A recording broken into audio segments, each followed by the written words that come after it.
இன்றைக்கு நாம் தியானிக்க இருக்கிற வசனம் மத்தேயு 4ஆம் அதிகாரம் 4வது வசனம். அவர் பிரதியுத்தரமாக, மனுஷன் அப்பத்தினால் மாத்திரம் அல்ல, தேவனுடைய வாயிலிருந்து புறப்படுகிற ஒவ்வொரு வார்த்தையினாலும் பிழைப்பான் என்று எழுதியிருக்கிறதே என்றார். இங்கு ஆண்டவராகிய இயேசு கிறிஸ்து அவர் பிசாசினாலே சோதிக்கப்படுவதற்கு ஆவியானவராலே வனாந்தரத்துக்கு கொண்டு போகப்பட்டார்னு மத்தேயு 4ஆம் அதிகாரம் 1ஆம் வசனத்தில் பார்க்குறோம். அப்போ அவர் 40 நாள் அளவும் இரவும் பகலும் உபவாசித்து இருந்தார். அவருக்கு அந்த உபவாச நாட்கள் முடிந்த பிறகு அவருக்கு பசி உண்டாகுது. அப்பொழுது சோதனைக்காரன் அவரிடத்துல வந்து, நீ தேவனுடைய குமாரனே ஆனால் இந்த கல்லுகளை எல்லாம் அப்பங்கள் ஆக்கும்படி சொல்லும் என்றான். அப்போ ஆண்டவராகிய இயேசு கிறிஸ்துவை பிசாசானவன் சோதிக்கிறான், இந்த கல்லெல்லாம் அப்பமாக்குங்கன்னு சொல்லி. அப்போ தான் ஆண்டவராகிய இயேசு கிறிஸ்து சொல்கிறாரு, மனுஷன் அப்பத்தினால் மாத்திரம் அல்ல, தேவனுடைய வாயிலிருந்து ஒரு வார்த்தை புறப்பட்டாலே போதும், அதுவே அவனை பிழைப்பு உண்டாக்கும்னு சொல்கிறாரு. அப்போ தேவனுடைய வாயிலிருந்து பிறக்கிற ஒவ்வொரு வார்த்தையினாலும் மனுஷன் பிழைப்பான். அப்போ மனுஷர்களுக்கு இன்னைக்கு ஜீவனாக இருக்கிறது கர்த்தருடைய அப்பமாகிய அந்த வசனம் தான் இல்லையா? ஆவியே உயிர்ப்பிக்கிறது, மாம்சமானது ஒன்றுக்கும் உதவாதுன்னே மத்தேயு 6:63 பார்க்குறோம். நான் உங்களுக்கு சொல்லுகிற வசனம் ஆவியும் ஜீவனுமாய் இருக்கிறது என்று ஆண்டவராக இயேசு கிறிஸ்து சொல்கிறார். அதில் ஆவியும் இருக்குது, கர்த்தருடைய ஜீவனும் இருக்குது. அந்த வார்த்தையை நாம் விசுவாசித்து அறிக்கையிட்டு சொல்லும் போது நமக்கு விடுதலையும் சமாதானமும் உண்டு. இதே மத்தேயு 5ஆம் வசனத்தில் பாருங்கள், 4ஆம் அதிகாரம் 5ஆம் வசனத்தில், அதுக்கு அடுத்து பிசாசு அவரை விட்டு அவரை என்ன பண்ணுது, பரிசுத்த நகரத்துக்கு கொண்டு போய் தேவாலயத்து உப்புரகையின் மேலே அவரை நிறுத்தி நீ தேவனுடைய குமாரன் ஆனால் தாழ குதியும், ஏனெனில் உம்முடைய தூதர்கள் வந்து உம்மை குறித்து கட்டளையிடுவார், உமது பாதம் கல்லில் இடராதுபடிக்க அவர்கள் தங்கள் கைகளிலே உம்மை ஏந்தி கொண்டு போவார்கள் என்று எழுதியிருக்கிறதேன்னு பிசாசு சொல்லுது. அப்போ இன்னைக்கு என்ன நம்ம புரிந்து கொள்ளணும் காரியம்?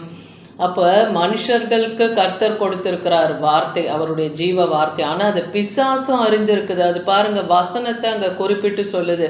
அப்போ உங்கள் கால்கள் கல்லில் இடராதபடிக்கு தூதர்கள் வந்து உம்மை தங்கள் கரங்களிலே ஏந்தி கொண்டு போவார்கள் என்று எழுதி இருக்கிறதே. அப்போ வேத வசனத்தை பிசாசும் அறிந்திருக்கு. அப்போ கர்த்தருடைய பிள்ளைகளாகிய நாம் இன்னைக்கு தேவ வசனத்தில் எப்படி பலப்பட்டு இருக்கணும் இல்லையா? அப்போ சத்ருவ பிசாசானவன் அன்னைக்கு ஆண்டவராகிய இயேசு கிறிஸ்துவே சோதிக்கிறான்னா, இன்னைக்கு மனுஷர்களாகிய நம்மை அவன் அநேக தரம் சோதனைக்குள்ளாய் பரீட்சைக்குள்ளாய் உட்படுத்தி கொண்டே இருக்கிறான். அப்போ அவனை எதிர்கொள்ள ஆவிக்குரிய ஜீவனான அந்த இருபுறமும் கருக்குள்ள பட்டயமாகி அவருடைய வசனத்தை நாம் பிசாசுக்கு நேராக பயன்படுத்துகிறவர்களாக இருக்கணும். அதுக்கு தான் ஆண்டவராகிய இயேசு கிறிஸ்து சொல்கிறாரு, உன் தேவனாகிய கர்த்தரை நீ பரீட்சித்து பாராது இருப்பாயாக என்று எழுதியிருக்கிறது. அப்போ அவன் ஒரு வசனம் சொன்ன உடனே கர்த்தரும் ஒரு வார்த்தையை சொல்கிறாரு, தேவனாகிய கர்த்தரை பரீட்சித்து பாராது இருப்பாய். நீ தேவனை பரீட்சித்து பார்க்கறதுக்கு யாரு? பரீட்சித்து பாராது இருப்பாயாகன்னு சொல்லும் போது பிசாசு அவரை மிகவும் உயர்ந்த மலையில மேலே மறுபடியும் கொண்டு போகிறான். அப்போ உலகத்தின் சகல ராஜ்யங்கள் எல்லாம் அவருக்கு காண்பித்து அவைகளின் மகிமையும் அவருக்கு காண்பித்து, நீ சாஷ்டாங்கமாய் விழுந்து என்னை பணிந்து கொள்ளுன்றான் பிசாசானவன். ஆண்டவராகிய இயேசு கிறிஸ்துவை சாஷ்டாங்கமாக விழுந்து பணிந்து கொள்ளு, இவையெல்லாம் உமக்கு நான் தருவேன்னு சொல்கிறான். அப்போ ஆண்டவராகிய இயேசு கிறிஸ்து அந்த பிசாசை பார்த்து சொல்கிறார், அப்பாலே போ சாத்தானே, உன் தேவனாகிய கர்த்தரை பணிந்து கொண்டு அவர் ஒருவருக்கே ஆராதனை செய் என்று மெய்யாகவே எழுதியிருக்கிறதேன்னு சொல்கிறாரு. அப்போது தேவன் ஒருவரை மாத்திரம்தான் ஆராதனை செய்யணுன்ட்டு வேதத்தில் எழுதியிருக்குதுன்னு பார்க்குறோம். அப்போ இன்னைக்கு கர்த்தருடைய வசனம் நம்மை உயிர்ப்பிக்கிறதா இருக்குது, அது ஆவியும் ஜீவனுமா இருக்குது. யோவான் 6ஆம் அதிகாரம் 31 31 வசனம் வரைக்கும் பார்க்குறோம். வானத்திலிருந்து அவர்களுக்கு அப்பத்தை புசிக்க கொடுத்தார். அந்நாட்களில் இஸ்ரவேல் ஜனங்கள் வனாந்திர பாதையில் இருந்தபோது அவர்களுக்கு வானத்து மன்னாவாகிய தூதர்களின் அப்பத்தை தேவன் புசிக்க கொடுத்தார். அவர்கள் பிதாக்கள் எல்லாம் வனாந்திரத்திலே அந்த மன்னாவை புசித்தாங்கன்னு பார்க்குறோம். இயேசு அவர்களுக்கு வானத்திலிருந்து வந்த அப்பத்தை மோசே உங்களுக்கு கொடுக்கவில்லையான்னு கேட்குறாரு. அப்போ மோசே உங்களுக்கு கொடுக்கல, தேவன் தான் உங்களுக்கு அதை கொடுத்தாரு. அதே போல் இன்னைக்கு என் பிதாவோ வானத்திலிருந்து வந்த மெய்யான அப்பத்தை உங்களுக்கு கொடுக்கிறார் என்று உங்களுக்கு சொல்லுகிறேன். அந்த வானத்திலிருந்து உலகத்துக்கு ஜீவனை கொடுக்கிற அந்த அப்பம் அது யாரு? நானேன்னு சொல்கிறார். நானே அந்த ஜீவ அப்பம்னு சொல்கிறார் இல்லையா? அந்த அப்பம் அவர் தான். அவர் தான் நமக்கு இன்னைக்கு வார்த்தையாக இருந்தோம். அவர் வல்லமையினாலே நம்மளை சகல காரியங்கள்லாம் விடுவிக்கிறவராக இருக்கிறார் இல்லையா. சத்தியத்தையும் அறிவீர்கள், சத்தியம் உங்களை விடுதலையாக்கும்னு இருக்கு. குமாரன் உங்களை விடுதலையாக்கினால் மெய்யாகவே விடுதலையாவீர்கள்னு யோவான் 8:32, யோவான் 8:36 பார்க்குறோம். ரோமர் 15ஆம் அதிகாரம் 4ஆம் வசனத்தில் தேவ வசனத்தினாலே உண்டாகும் பொறுமையினாலும். அப்போ இன்னைக்கு ஆவிக்குரிய ஜீவியமான அந்த ஜீவ அப்பமாகி அவருடைய வசனம் நமக்கு என்ன கொடுக்குதுன்னா பொறுமையும் ஆறுதலையும் நம்பிக்கையும் நமக்கு கொடுக்குது இல்லையா. முன்பு அதை எழுதியிருக்கிறவைகளை எல்லாம் இன்னைக்கு நமக்கு போதனையாக இருக்குன்னு பார்க்குறோம். அப்போ இன்னைக்கு வருகிற போராட்டங்கள், சோதனைகள் எல்லாவற்றையும் மேற்கொள்ள தேவன் நமக்கு நீடிய பொறுமையை தரார், ஆறுதலினாலே நம்மை தேற்றுகிறார், நமக்கு ஒரு நம்பிக்கையை தரார்.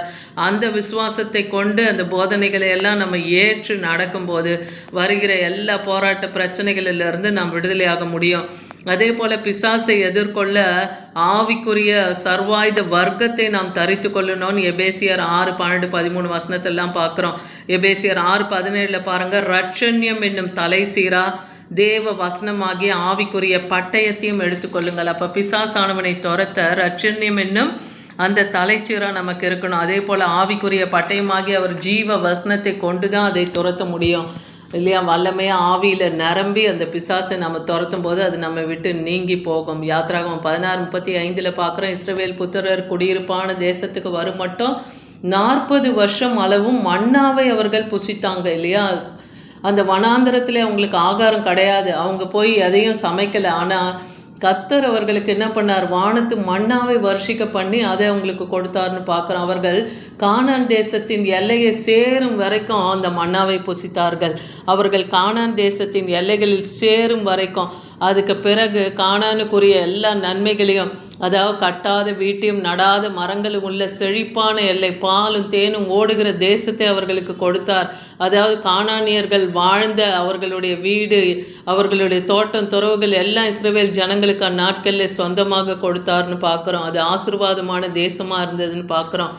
இன்றைக்கும் இஸ்ரேல் தேசம் ஆசீர்வாதமான தேசமாக இருக்குன்னு பார்க்குறோம். மத்தேயு யாத்திராகமம் 23:13 பார்க்குறோம், புளிப்பில்லா அப்ப பண்டிகையை கொண்டாடின நாள் உனக்கு கட்டளையிட்டபடி ஆபிப் மாதத்தின் குறித்த நாளில் 7ஆம் நாளில் புளிப்பில்லா அப்ப பண்டிகையை அப்பம் புசிப்பாயாக. அந்த மாதத்தில் எகிப்திலிருந்து புறப்பட்டாயே. அதே போல் புளிப்பில்லா அப்ப பண்டிகை, அதாவது இஸ்ரவேல் ஜனங்க எகிப்திலேருந்து புறப்பட்ட அந்த 7ஆவது நாளில் அவங்க என்ன பண்ணாங்க, அந்த புளிப்பில்லா அப்பத்தை புசித்தாங்கன்னு பார்க்குறோம். இது எகிப்திலேருந்து தேவன் அவர்களை விடுவித்ததுக்கா அவங்களுக்கு கர்த்தர் இந்த விடுதலை நாளாக அந்த புளிப்பில்லா அப்ப பண்டிகையை கொண்டாடும்படியாக செய்கிறார். எகிப்திலேருந்து புறப்பட்டாயே என்று என் சந்ததியை வெறுங்கையாய் வர வேண்டாம். அதாவது கர்த்தருடைய சந்நிதியில் நம்ம, அதாவது தேவாலயத்தில் தேவனை தொழுது கொள்ள வரும்போது நம்ம வெறுங்கையாக வரக்கூடாது இல்லையா. தேவனுக்குரிய காணிக்கைகளையும் சோத்திர காணிக்கைகளையும் பொருத்துணை காணிக்கைகளையும் தசம பாகங்களையும் நாம் அங்கே கொண்டு வர வேண்டும். அதுதான் அந்நாட்களிலே ஒரு நினைப்பூற்றார்.